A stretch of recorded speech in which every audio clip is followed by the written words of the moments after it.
Good morning, students. We had started the chapter 13 of Civics, Functioning of Indian Democracy. In this chapter, we studied about the importance of democracy and Indian administrative system. Okay, central government, local government, and state government. Characteristics of federal form of government and the organs of government, division of administrative power. Now, today we are going to start the next part, Indian Parliament. हमारे देश में legislator centre में है जिसे संसद या parliament कहा जाता है. ओके, इसके टू हाउसेज हैं, Lok Sabha and Rajya Sabha. Lok Sabha is also called the lower house and Rajya Sabha council of states is also called the upper house. Two houses of parliament होते हैं. प्रेसिडेंट ऑफ इंडिया इन दोनों ही हाउसेस का इंटीग्रल पार्ट होता है. तो parliament comprises of the house of people, council of state and president. Lok Sabha, Rajya Sabha and presidents are the part of Indian parliament. Okay, now we will study the house of people या लोकसभा ना. It is the lower house. Maximum number of member in this house is 545. Its member are elected direct election by the voters of the respective constituency, है ना. क्योंकि ये इसके जो members होते हैं इन्हें डायरेक्ट पीपल चुनते हैं, लोग चुनते हैं जो रिस्पेक्टिव कॉन्स्टिट्यूंसी से बिलोंग करते हैं, इसीलिए इसे लोकसभा कहा जाता है. ठीक है, क्योंकि इनके मेंबर्स लोगों द्वारा चुने जाते हैं by the people. If the house is not dissolve premature, अगर पूरा टर्म कंप्लीट होने के पहले हाउस डिजॉल्व नहीं होता तो इसका टेन्योर 5 ईयर्स का होता है. हाउस ऑफ पीपल में 29 इलेक्टेड मेंबर्स होते हैं. इस समय हैं मध्य प्रदेश से जो 29 पीपल्स हैं, है ना. देश का कोई भी सिटीज़न जिसने 18 ईयर्स की एज कंप्लीट कर ली हो उसे वोट करने का राइट होता है इलेक्शन में हाउस ऑफ पीपल के, है ना. हालांकि हाउस ऑफ पीपल का टेन्योर 5 ईयर्स का होता है ना. तो प्रेसिडेंट जो है वो प्राइम मिनिस्टर की एडवाइस पर इस हाउस को 5 ईयर्स से पहले भी डिसॉल्व कर सकता है.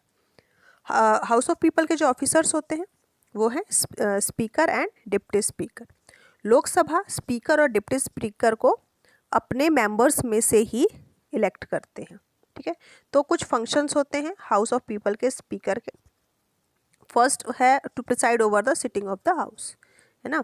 हाउस की जो भी सिटिंग्स होती हैं उसको लीड करना या प्रिसाइड ओवर करना. हाउस में जो बिजनेसेस होते हैं, जो भी बिजनेस है, जो भी काम होता है उसको कंडक्ट करता है वो. हाउस में पीस एंड ऑर्डर को इंश्योर करता है. और जो बिल उसमें प्रेजेंट किया जा रहा है हाउस में वो मनी बिल है या फिर नहीं है, ये डिसाइड करता है. House of people committees constitute करता है, मेंबर्स के राइट को प्रोटेक्ट करता है और जिस सब्जेक्ट पर हाउस में डिस्कशन हो रहा है उसके लिए टाइम एलोकेट करता है. ओके, स्पीकर की एब्सेंस में उसके जो भी फंक्शंस होते हैं वो डिप्टी स्पीकर उसे कंडक्ट करता है. ओके, तो ये है house of people. Now powers of Lok Sabha या हाउस ऑफ पीपल. ठीक है, तो क्या क्या पावर्स होती हैं लोकसभा को. पहले लेजिस्लेटिव पावर. लेजिस्लेटिव पावर में जो इनका मेन फंक्शन होता है हाउस ऑफ पीपल का वो है फ्रेमिंग ऑफ लॉज, कानून बनाना. कॉन्स्टिट्यूशन के आधार पर हाउस ऑफ पीपल को पावर दिया गया है और काउंसिल ऑफ स्टेट्स को, दोनों को इक्वल ही पावर्स दिए गए हैं लॉ फ्रेम करने के रिस्पेक्ट में, है ना. लेकिन हाउस ऑफ पीपल के पास जो पावर्स जो हैं वो ज़्यादा हैं राज्यसभा से या काउंसिल ऑफ स्टेट से. जनरली जितने भी इम्पोर्टेंट बिल्स हैं वो हाउस ऑफ पीपल में ही प्रेजेंट किए जाते हैं. Then financial power. कॉन्स्टिट्यूशन ने हाउस ऑफ पीपल को पावरफुल बनाया है ताकि वो फाइनेंशियल मैटर्स को कंसर्न कर सके, इसीलिए वो ज़्यादा पावरफुल है क्योंकि फाइनेंशियल मैटर जो है लोकसभा में ही जो है कॉन्स्टिट्यूट किए जाते हैं. फाइनेंशियल बिल जो है इनिशिएट किए जाते हैं हाउस ऑफ पीपल में, है ना. ऑल्दो जो फाइनेंस बिल्स हैं वो काउंसिल ऑफ स्टेट में भी सेंड किए जाते हैं हाउस ऑफ पीपल में पास होने के बाद, लेकिन काउंसिल ऑफ स्टेट के पास उसे सैंक्शन करने के अलावा 14 डेज़ में उसे सैंक्शन करने के अलावा कोई और दूसरा रास्ता नहीं होता है। नेक्स्ट है कंट्रोल ओवर द एग्जीक्यूटिव, है ना। कॉन्स्टिट्यूशन के according council of minister responsible होते हैं हाउस ऑफ पीपल के लिए। काउंसिल ऑफ मिनिस्टर्स जो हैं वो तब तक अपने फंक्शंस को एंजॉय कर सकते हैं जब तक कि वो हाउस ऑफ पीपल के कॉन्फिडेंस में है, ठीक है। जो मेंबर हैं हाउस ऑफ पीपल के वो उनका कंट्रोल होता है गवर्नमेंट के ऊपर by asking question in the house, है ना। हाउस में वो क्वेश्चन पुट करके गवर्नमेंट पर अपना पूरा कंट्रोल रखते हैं। एडजर्नमेंट का मोशन लेके आते हैं और नो कॉन्फिडेंस का बिल भी पास कर सकते हैं वो गवर्नमेंट पॉलिसीज़ के against. Now amendment in constitution, house of people और काउंसिल ऑफ स्टेट्स ये दोनों ही कॉन्स्टिट्यूशन में अमेंडमेंट कर सकते हैं। Then election of the president and the vice president, president जो है इलेक्टोरल कॉलेज से इलेक्ट किए जाते हैं। इलेक्टोरल कॉलेज जो है वो दोनों हाउसेस के इलेक्टेड मेंबर्स को मिलाकर के बनाया जाता है पार्लियामेंट और इलेक्टेड मेंबर्स जो होते हैं लेजिस्लेटिव असेंबली के, है ना। तो लोकसभा और राज्यसभा ये और लेजिस्लेटिव असेंबली इन तीनों के ये जो तीनों हाउसेस हैं इनके मेंबर्स में को मिला करके इनके मेंबर्स को चुन करके एक इलेक्टोरल कॉलेज बनाया जाता है और इसी के मेंबर्स जो हैं प्रेसिडेंट और वाइस प्रेसिडेंट का चुनाव करते हैं। देन वाइस प्रेसिडेंट भी इलेक्टोरल कॉलेज के मेंबर्स ही चुनते हैं जिसमें दोनों हाउसेस के मेंबर्स होते हैं। जो इलेक्शन है वो प्रोपोर्शनल रिप्रेजेंटेशन के अकॉर्डिंग किया जाता है जिसका मतलब है कि सिंगल ट्रांसफरेबल वोट और वोटिंग जो है वो सीक्रेट बैलेट से किया जाता है। Then forum of people's view, है ना। हाउस ऑफ पीपल जो है वो is the house of members elected by the public, है ना। क्योंकि जो हाउस ऑफ पीपल है वो पब्लिक, उसके मेंबर पब्लिक चुनती है, देश की जनता चुनती है। तो जो व्यूज़ एक्सप्रेस किए जाते हैं मेंबर्स के थ्रू वो पीपल के व्यूज़ होते हैं, वो देश की जनता के व्यूज़ होते हैं।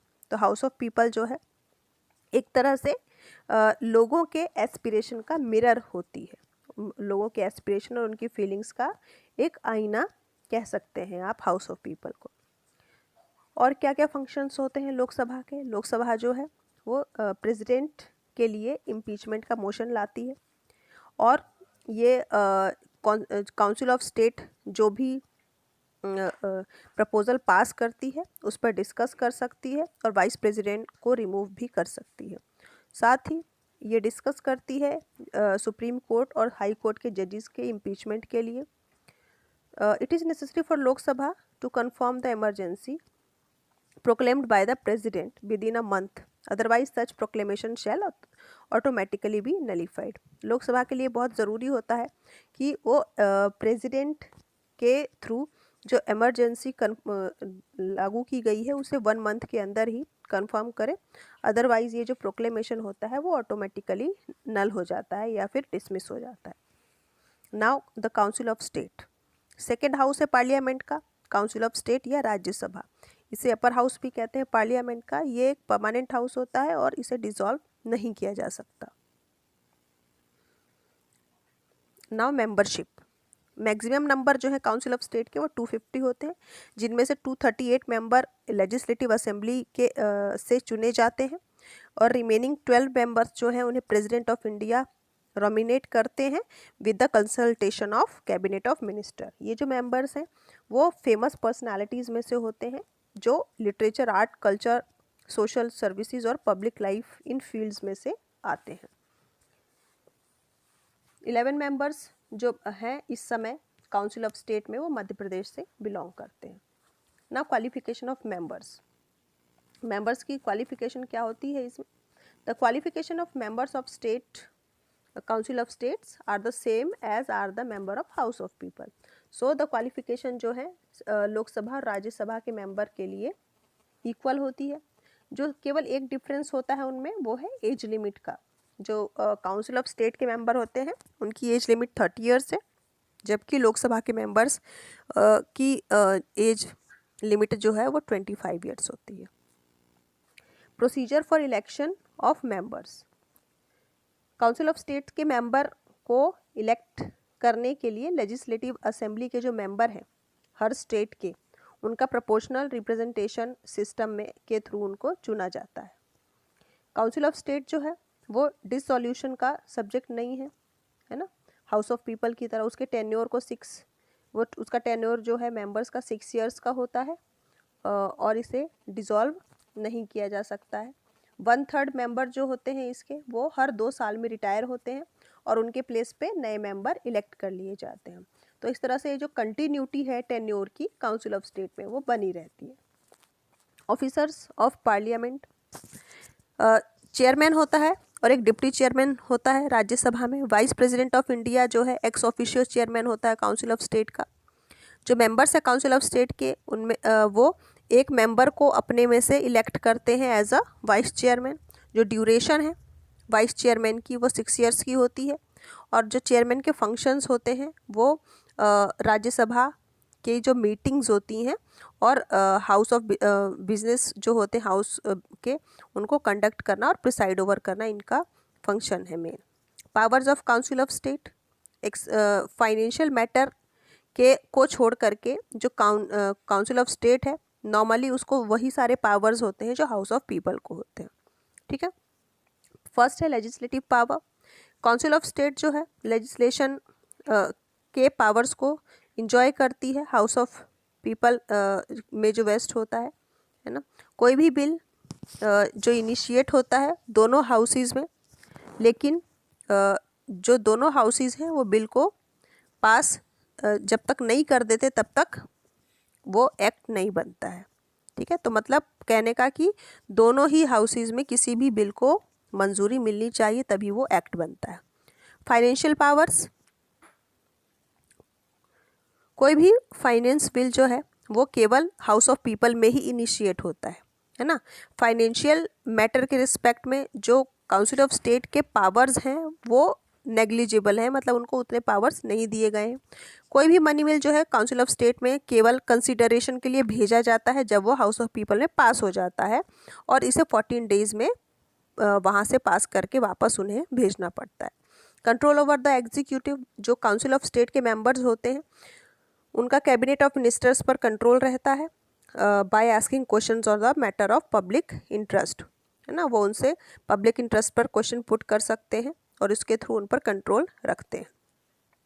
नेक्स्ट है हाउस ऑफ पीपल के मेंबर की तरह ही काउंसिल ऑफ स्टेट के जो मेंबर हैं वो प्रेसिडेंट और वाइस प्रेसिडेंट का जो इलेक्शन होता है उसमें पार्टिसिपेट करते हैं और उनको भी उन्हीं की तरह अधिकार मिलते हैं जो हाउस ऑफ पीपल को होते हैं, है ना। नेक्स्ट है they have power to discuss the motion of impeachment of the president vice president, है ना। हाई कोर्ट सुप्रीम कोर्ट के जजेस प्रेसिडेंट और वाइस प्रेसिडेंट के इम्पीचमेंट मोशन का को डिस्कस करने का पावर भी इनके पास होता है। प्रेसिडेंट अगर इमरजेंसी प्रोमलगेट करता है तो काउंसिल ऑफ स्टेट को 1 मंथ में उसे जो है कंफर्म करना पड़ता है। काउंसिल ऑफ स्टेट के पास 2 स्पेशल पावर्स होते हैं जो हाउस ऑफ पीपल के पास नहीं रहते। कौन कौन से हैं वो? The council can declare a subject from the state list. जो काउंसिल है राज्यसभा है वो किसी सब्जेक्ट को स्टेट लिस्ट में डिक्लेयर कर सकती है। सब्जेक्ट जो नेशनल इम्पोर्टेंस का होता है ना। तो ऐसे सर्कमस्टेंसेस में जो पार्लियामेंट है वो पावर्स फ्रेम करती है स्टेट लिस्ट के लिए। काउंसिल ऑफ स्टेट जो नेशनल इंटरेस्ट में होती है वो रेजोल्यूशन पास कर सकती है ऑल इंडिया सर्विसेज ऑर्गेनाइजेशन के लिए। तो इस तरह के जो रेजोल्यूशंस होते हैं, इस तरह का जो रेजोल्यूशन आता है उसे 2/3 मेजॉरिटी ऑफ वोट्स से पास करना होता है जो मेंबर उस समय प्रेजेंट होते हैं काउंसिल ऑफ स्टेट में और जिन्हें वोट देने का अधिकार होता है ना। तो प्रिंसिपली दोनों ही हाउसेज जो है इंडियन पार्लियामेंट के, उनके पास इक्वल पावर्स होते हैं, है ना। प्रैक्टिस में अगर देखा जाए तो हाउस ऑफ पीपल जो है ज़्यादा पावरफुल है क्योंकि जो काउंसिल ऑफ मिनिस्टर्स हैं वो हाउस ऑफ पीपल के लिए ही रिस्पॉन्सिबल होते हैं, और house of people finance bill के मामले में भी ज़्यादा पावरफुल होता है। Okay, now next is the procedure of framing law by the parliament. अब पार्लियामेंट में कानून कैसे बनाए जाते हैं इसके बारे में हमें पढ़ना है, ठीक है।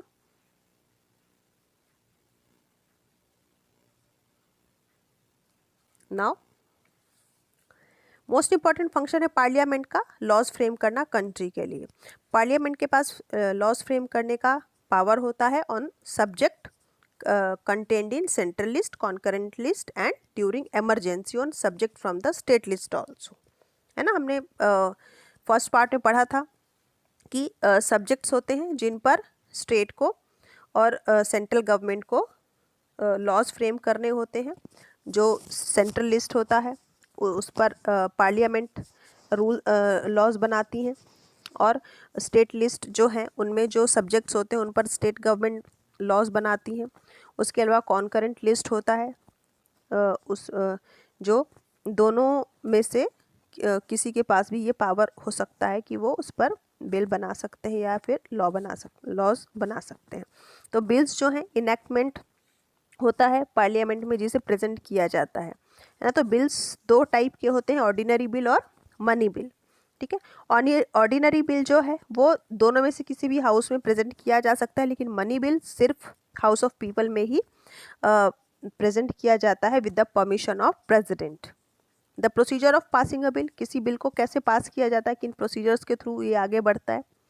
तो सबसे पहले फर्स्ट रीडिंग होती है या फिर बिल का प्रेजेंटेशन होता है। कोई भी मेंबर जो है पार्लियामेंट का वो 1 महीने की नोटिस के साथ बिल को चेयरमैन जो होते हैं काउंसिल ऑफ स्टेट के या फिर जो हाउस ऑफ पीपल के स्पीकर होते हैं उनकी परमिशन के साथ 1 मंथ के अंदर नोटिस 1 मंथ पहले नोटिस देते हैं बिल पेश करने के, ठीक है। और जब फर्स्ट रीडिंग का टाइम आता है तो केवल बिल के कैप्शन की रीडिंग होती है। नॉर्मली कोई भी डिस्कशन नहीं होता है इस समय पर फर्स्ट रीडिंग के दौरान, है ना। और प्रेजेंटेशन जब हो जाता है इस बिल का तो फिर उसे गैजेट ऑफ इंडिया में पब्लिश कर दिया जाता है। देन सेकेंड रीडिंग में कॉपीज़, बिल की जो कॉपीज़ हैं वो डिस्ट्रीब्यूट की जाती हैं मेंबर्स में। इस स्टेज पर हर सेक्शन जो है बिल का उसे डिटेल में डिस्कस किया जाता है। जो बेसिक फीचर्स होते हैं बिल के वो डिस्कस किए जाते हैं, है ना। इस स्टेज पर कोई भी अमेंडमेंट या सजेशन नहीं दिया जाता है। अगर ज़रूरी हो तो बिल को कंबाइंड सेलेक्ट कमेटी में भी भेजा जा सकता है।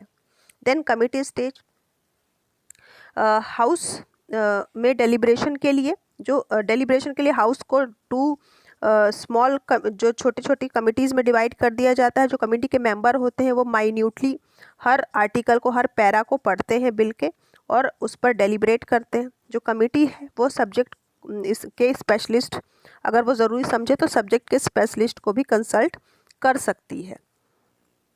जो कमेटी होती है वो उसके पास ये भी पावर होता है कि वो बिल में अमेंडमेंट कर सकती है। कंसिडरेशन के बाद जो कमेटी है वो लेजिस्लेटिव काउंसिल के चेयरमैन या फिर हाउस ऑफ पीपल के स्पीकर के सामने अपना रिपोर्ट सबमिट करती है। देन रिपोर्ट स्टेज, जो रिपोर्ट की कॉपीज़ होती हैं उसे कमेटी अमेंडमेंट सजेस्ट करने के बाद हाउस ऑफ मेंबर्स को देती है। जो हाउस है वो कमेटी के रिपोर्ट को एक्सेप्ट भी कर सकती है। अब जो बिल है उस पर हाउस में डिस्कशन होता है, डिटेल डिस्कशन होता है हर सेक्शन का बिल के। फिर एंड में वोटिंग होती है। अगर बिल पास हो जाता है वोटिंग के थ्रू इस स्टेज में तो फिर वो ओवर हो जाती है वहाँ पर उसकी रीडिंग। ये स्टेज जो यहाँ पर ओवर हो जाता है। नाउ थर्ड रीडिंग, है ना। रिपोर्ट स्टेज के बाद जो बिल पास करने का स्टेज है उसे लास्ट स्टेज या फिर थर्ड रीडिंग कहते हैं।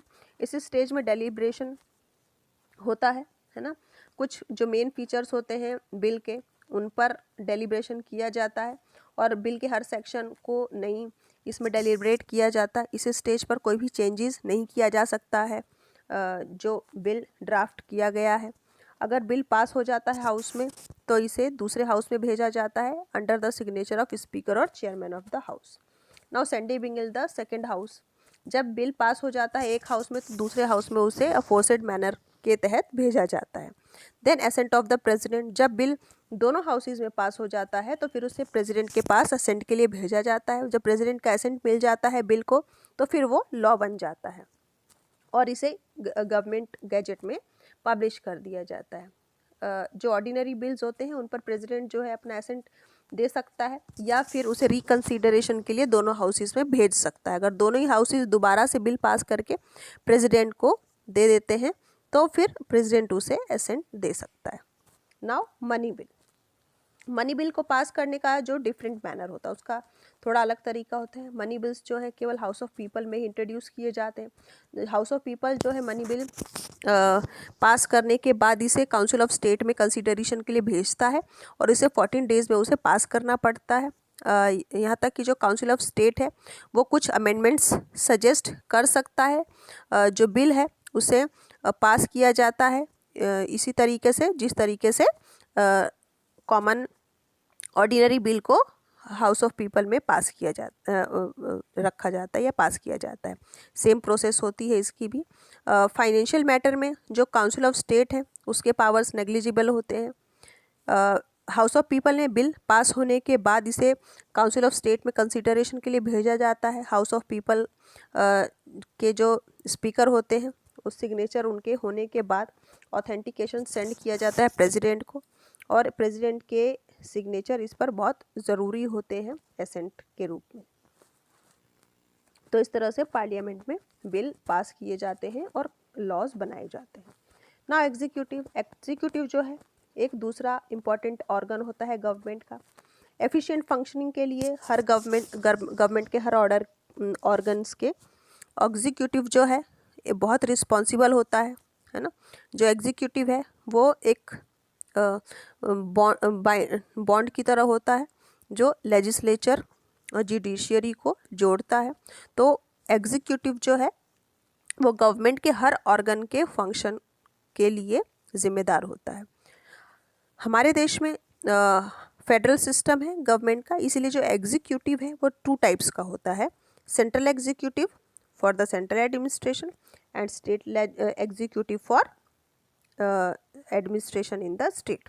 जो सेंट्रल एग्जीक्यूटिव है उसमें प्रेसिडेंट, प्राइम मिनिस्टर और कैबिनेट ऑफ मिनिस्टर्स होते हैं। First president of India doctor Rajendra Prasad थे और फर्स्ट प्राइम मिनिस्टर जो थे हमारे देश के वो पंडित जवाहरलाल नेहरू थे। ठीक है, फिर हम यहाँ प्रेसिडेंट के बारे में पहले पढ़ेंगे। इंडियन यूनियन का हेड होता है प्रेसिडेंट। प्रेसिडेंट को इलेक्टोरल कॉलेज से के थ्रू चुना जाता है और इस इलेक्टोरल कॉलेज में दोनों ही हाउसेस के मेंबर होते हैं और स्टेट लेजिस्लेटिव असेंबली के। तो क्वालिफिकेशन क्या होती है प्रेसिडेंट के लिए? प्रेसिडेंट बनने के लिए किसी व्यक्ति को इंडिया का सिटीज़न होना चाहिए और उसकी एज 35 ईयर से कम नहीं होनी चाहिए। उसकी क्वालिफिकेशन जो है मेंबर ऑफ पार्लियामेंट के बनने के बराबर, जो मेंबर ऑफ पार्लियामेंट के लिए जो क्वालिफिकेशन होती है वही उसकी भी होनी चाहिए और वो किसी भी प्रॉफिटेबल ऑफिस में कोई किसी भी पोस्ट पर नहीं होना चाहिए यूनियन या स्टेट गवर्नमेंट में। ठीक है, then power of president, constitution के अकॉर्डिंग जो सेंट्रल एग्जीक्यूटिव के पावर होते हैं वो प्रेसिडेंट को दिए जाते हैं, है ना। वो अपने पावर्स को यूज़ कर सकता है या फिर सबऑर्डिनेट स्टाफ को वो उसका पावर्स को यूज़ कर सकता है। 42nd अमेंडमेंट के तहत जो प्रेसिडेंट है को ये पावर्स प्रोवाइड की गई हैं कि जो उसके फंक्शंस हैं केवल वो कैबिनेट के एडवाइस के अकॉर्डिंग ही होंगे और इस तरह की एडवाइस जो है उसे से वो बंधा रहता है ना। तो प्रेसिडेंट को जो है कैबिनेट की एडवाइस को भी मानना पड़ता है और उनके एडवाइस से वो बाइंड अप रहता है।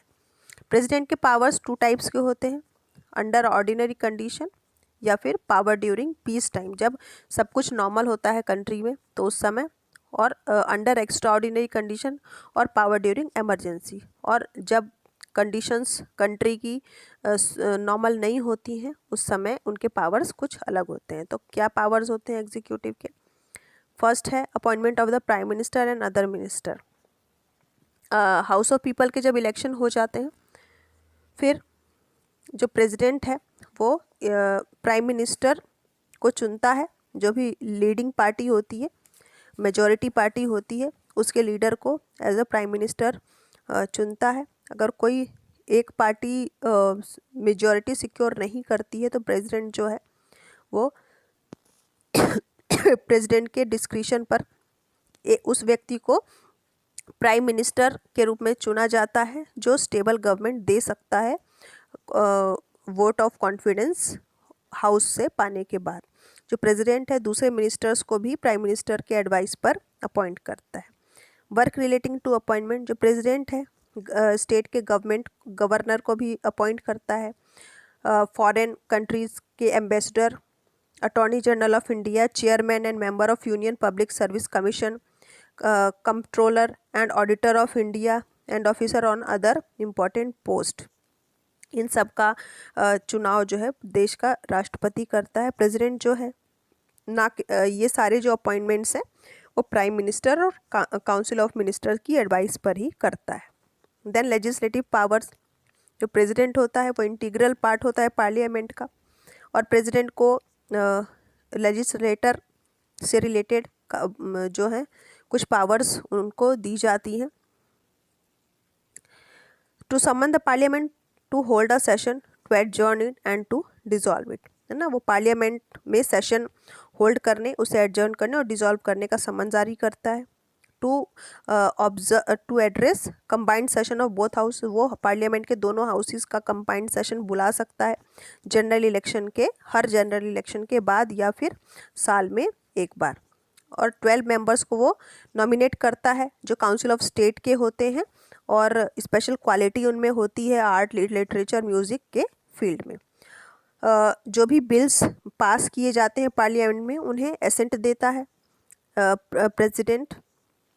पार्लियामेंट जब सेशन में नहीं होती है तो वो ऑर्डिनेंस को प्रोमलगेट करता है। तो ये कुछ लेजिस्लेटिव पावर्स होते हैं प्रेसिडेंट के बाद। फाइनेंशियल पावर्स क्या हैं? प्रेसिडेंट जो है मनी बिल पर अप्रूवल देता है ना, उसको हाउस ऑफ पीपल में रिप्रेजेंट करने के पहले। एवरी ईयर जो प्रेसिडेंट है वो एक स्टेटमेंट देता है इनकम और एक्सपेंडिचर पे कंट्री के। Then judicial power, president chief justice of supreme court और हाई कोर्ट के चीफ जस्टिस का चुनाव करता है, और जो दूसरे जजेस होते हैं उनको भी चुनता है। प्रेसिडेंट जो है उसको पार्डन का भी अधिकार होता है, वो क्षमा भी कर सकता है किसी भी अपराधी को उसके क्राइम के लिए। Powers with respect to armed forces, जो प्रेसिडेंट है वो सुप्रीम कमांडर होता है आर्म्ड फोर्सेस का, नेवल, आर्मी और एयर फोर्स, तीनों जो आर्मी है उनका कमांडर होता है। पॉलिटिकल पावर्स, जो प्रेसिडेंट है वो हेड ऑफ स्टेट होता है, डिप्लोमेट होता है, और जो दूसरे पॉलिटिकल डेलीगेट्स होते हैं फॉरेन कंट्री से उनको एंटरटेन करता है। प्रेसिडेंट जो है इंडिया को रिप्रेजेंट करता है फॉरेन कंट्रीज़ में। जो ट्रीटीज़ और एग्रीमेंट्स किए जाते हैं फॉरेन कंट्रीज़ के, वो सब प्रेसिडेंट के नाम पर ही किए जाते हैं। ओके, तो ये थे प्रेसिडेंट के पावर्स इन नॉर्मल कंडीशंस। अब इमरजेंसी पावर्स हैं प्रेसिडेंट के।